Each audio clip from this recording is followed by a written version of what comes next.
Memprediksi masa depan adalah suatu hal yang sulit untuk dilakukan.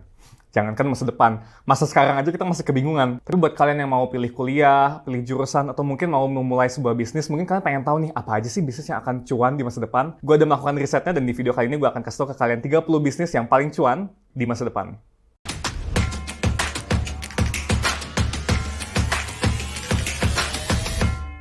Industri yang pertama adalah kesehatan. Diprediksi kalau life expectancy atau harapan hidup manusia itu bisa menjangkau umur 100 tahun di masa depan. Konsekuensinya adalah demand untuk jasa transportasi, kesehatan gigi, kesehatan mata akan turut meningkat. Begitu juga dengan makanan khusus dan pakaian khusus untuk para lansia. Setelah itu ada manajemen. Makin sekarang, makin banyak bisnis baru dan startup baru yang dijalani oleh para entrepreneurs muda. Nah, bisnis-bisnis ini akan butuh seseorang yang punya good business management skill. Banyak business owner yang akan mencari rekrut baru dengan skill tersebut di masa depan. Abis itu ada edukasi. Apalagi karena pandemi yang terjadi di tahun ini, belajar dan mendapatkan edukasi lewat internet itu akan menjadi semakin mainstream. Orang-orang akan mempelajari hal-hal baru melalui online, contohnya seperti yang kamu lagi lakuin di video YouTube ini, atau bahkan orang-orang akan ikut platform belajar online seperti di Zando.id. Selanjutnya ada finance. Bisnis-bisnis di masa depan akan semakin banyak menggunakan metode pembayaran dengan e-money atau e-wallet atau uang digital. Penggunaan decentralized money atau mungkin kita sekarang sebut dengan cryptocurrency atau Bitcoin juga mungkin akan menjadi semakin mainstream di masa depan. Bisnis yang berhubungan dengan lansia. Ini akan menjadi satu industri yang cuan banget di masa depan. Jadi bisnis yang berhubungan dengan lansia ini tuh termasuk terapi fisik atau dokter geriatri,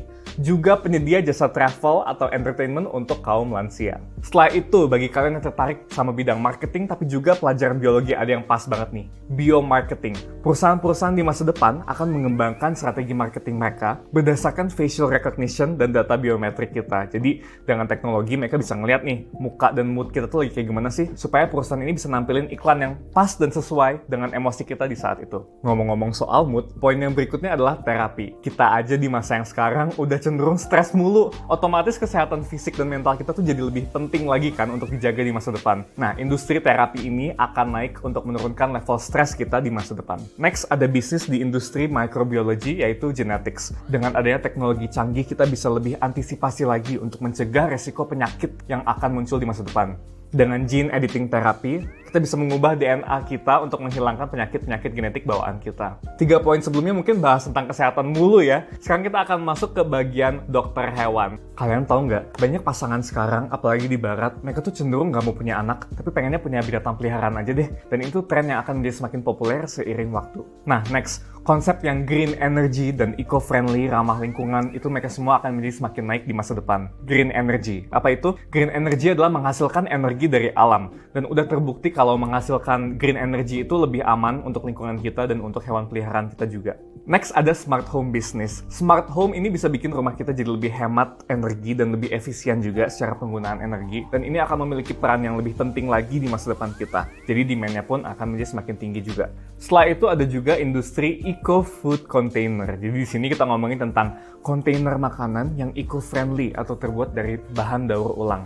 Nah, jadi ini tujuannya bisa ngejaga kualitas makanan kita, tapi sekaligus ngejaga alam kita juga. Kontainer ini multitasking banget ya guys. Up next, kita akan bahas tentang distilasi. Jadi menurut ilmuwan, estimasi populasi manusia itu bisa nyampe 9,5 miliar di tahun 2050. Nah, bisnis distilasi ini gunanya untuk make sure orang-orang ini tuh nggak kekurangan air minum yang bersih, dan mereka bisa terus mendapatkan suplai air yang bersih. Next, jualan handphone atau smartphone. Handphone juga bakal ngegantiin komputer di masa depan. Jadi kalian mungkin di masa depan nggak butuh yang namanya CPU lagi. Cukup connect HP kalian ke monitor, dan kalian udah punya sebuah komputer. Sekarang ini di India, sekitar 60% orang udah bisa dapetin akses ke internet melalui mobile device mereka. Jadi makin penting lagi nih kayaknya peran smartphone di masa depan. Asik banget ya kayaknya hidup di masa depan. Pasti di antara kalian juga ada yang ngebayangin pengen jadi cyborg nih. Dan ini bisa jadi kenyataan berkat bioteknologi. Jadi ini adalah tipe bisnis yang sekarang tuh masih agak terpendam, tapi saat nanti digunakan oleh industri kesehatan, ini bisa jadi suatu opportunity yang gila banget gitu untuk kita ke depannya dan untuk entrepreneurs di masa depan.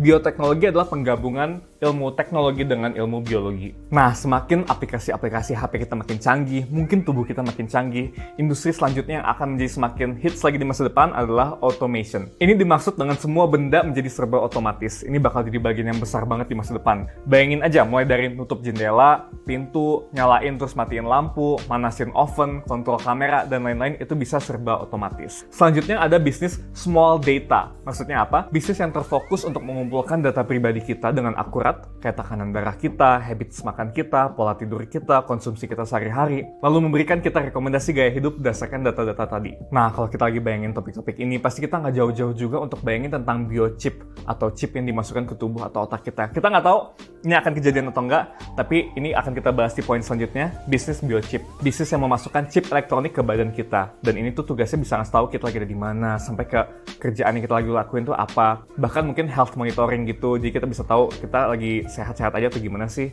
Gue sendiri nggak tahu apakah ini beneran akan terjadi di masa depan, tapi ini masih possible banget. Poin selanjutnya, yang bahkan sekarang udah mulai agak trending, adalah AI atau Artificial Intelligence. Diagnosa medis itu udah bisa pakai AI, bahkan bisa lebih akurat juga loh. Dan ini gila banget sih, AI, Artificial Intelligence ini emang pasti bakal jadi salah satu teknologi yang canggih banget. Teknologi ini bisa mengubah kehidupan sehari orang-orang di masa depan. Next ada biofuel. Sekarang upaya untuk mengurangi CO2 dari planet kita itu masih on progress, dan biofuel ini tugasnya untuk memakai energi dari iklim kita. Jadi wow, iklim kita aja bisa jadiin cuan ya ternyata. Next ada juga grafin atau grafena. Tahu nggak sih kalau grafin ini bisa jadi investasi jangka panjang yang cuan banget? Kenapa? Karena serat karbon ini tuh pasti akan kepake banget di masa depan. Karena ini bisa jadi bahan dasar apapun, bahkan untuk robot. Nah, ngomongin tentang robot, poin kita berikutnya adalah robotika. Udah pasti tahu ya, robot itu bakal nggantiin manusia di masa depan gitu. Mulai dari kerjaan tangan di pabrik maupun di rumah. Ngomong-ngomong tentang robot, poin berikutnya juga adalah tentang kendaraan otonom atau kendaraan yang bisa nyetir sendiri. Di masa depan banyak mobil biasa bakal diganti oleh mobil yang bisa nyetir sendiri gitu. Karena itu juga bakal lebih aman, yang pertama, dan yang kedua lebih hemat energi. Teknologi berikutnya yang bisa jadi cuan banget di masa depan adalah 3D printing. Kalian tahu nggak sih kalau sekarang tulang manusia sendiri tuh udah bisa dicetak ulang sama kita melalui 3D printing? Cara kita jalanin hidup kita bisa berubah drastis, kayak dari cara kita bikin baju, suku cadang, furnitur, makanan, bahkan organ tubuh manusia, dan ini oleh karena 3D printing di masa depan. Keren banget kan? Bisnis paling cuan yang berikutnya yang gak kalah keren adalah pariwisata keluar angkasa. Ada kabar di tahun 2050 bakal ada pariwisata buat kalian yang pengen keluar angkasa gitu, jalan-jalan keluar angkasa. Ini bakal jadi cuan banget di masa depan karena tiket per orangnya bakal sebesar 5.000 US dollar atau mungkin kalau dirupiahin sekitar 71 juta rupiah. Belum lagi cuan dari merchandise berupa pakaian yang berteknologi khusus untuk jalan-jalan berturisme di luar angkasa. Memang perkembangan teknologi itu keren banget ya, tapi jangan lupa kalau teknologi yang semakin canggih diiringi juga dengan hacker-hacker yang semakin canggih juga. Jadi solusinya adalah cyber security. Jadi industri cyber security itu akan menjadi semakin hot lagi di masa depan. Kita tahu kalau di zaman sekarang, data pribadi kita itu penting banget tapi rentan banget untuk dicuri oleh hacker. Not to mention, kasus-kasus saldo rekening yang jebol gara-gara pinnya dicuri itu udah banyak banget. Makanya bisnis seperti ini tuh pasti bakal on demand banget di masa depan.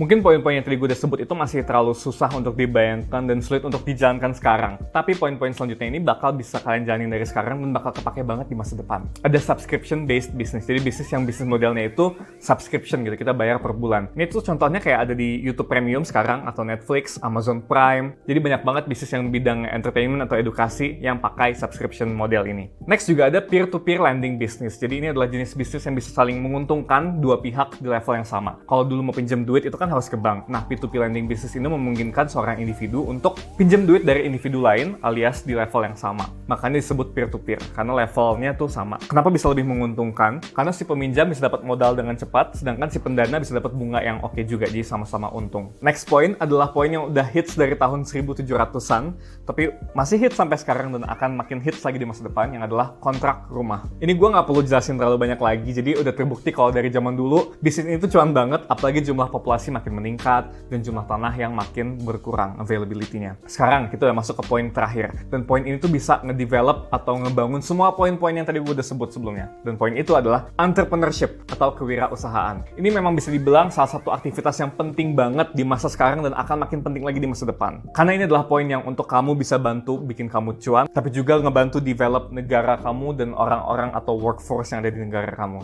Jadi itu semua bisnis-bisnis yang paling cuan di masa depan. Ini tentunya adalah hasil riset gue dan prediksi gue. Gue nggak mungkin 100% benar. Tapi mungkin dengan kalian mengetahui hasil riset gue ini, kalian bisa curi start dibandingin teman-teman kalian.